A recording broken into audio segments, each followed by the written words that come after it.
L'administration centrale de la justice était jusque-là partagée entre la cour d'appel et cet autre bâtiment hérité de la police nationale, deux édifices qui deviennent des souvenirs pour le personnel de la justice. Désormais, cet imposant bâtiment abrite les locaux du ministère de la Justice.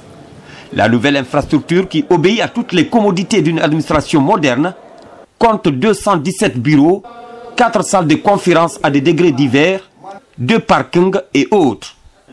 Le tout bâti sur un terrain de 12 259 mètres carrés.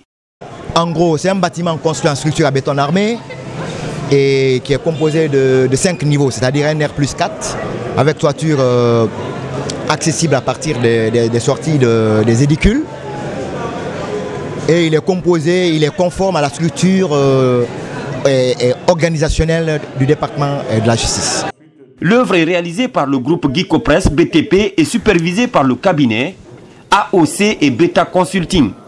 Cette infrastructure du genre jamais réalisée dans le domaine de la justice offre un environnement de travail adéquat. Une expertise nationale qui donne du sourire à la justice. Il y avait une cohabitation malsaine entre la chancellerie et la cour d'appel. Cela pouvait donner lieu à suspicion par rapport aux décisions rendues par la cour d'appel. Et ce bâtiment aujourd'hui représente une sorte de bijou. C'est un diamant dans la sous-région. Ce n'est pas tous les pays qui ont une chancellerie de ce standing.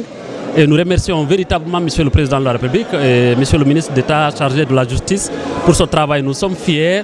Ça nous donne envie de travailler. Ça nous donne encore envie de nous dépasser pour vraiment perfectionner notre travail au service de la population guinéenne, au nom de laquelle nous rendons les décisions de justice.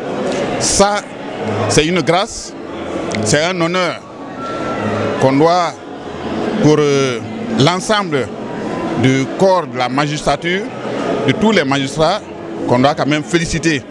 Aujourd'hui, c'est un grand jour, parce que ça va rester dans l'histoire de la justice de la Guinée. Avec ce bâtiment, réalisé sur financement du budget national de développement à plus de 40 milliards de francs guinéens, la justice gagne un autre pari de son indépendance.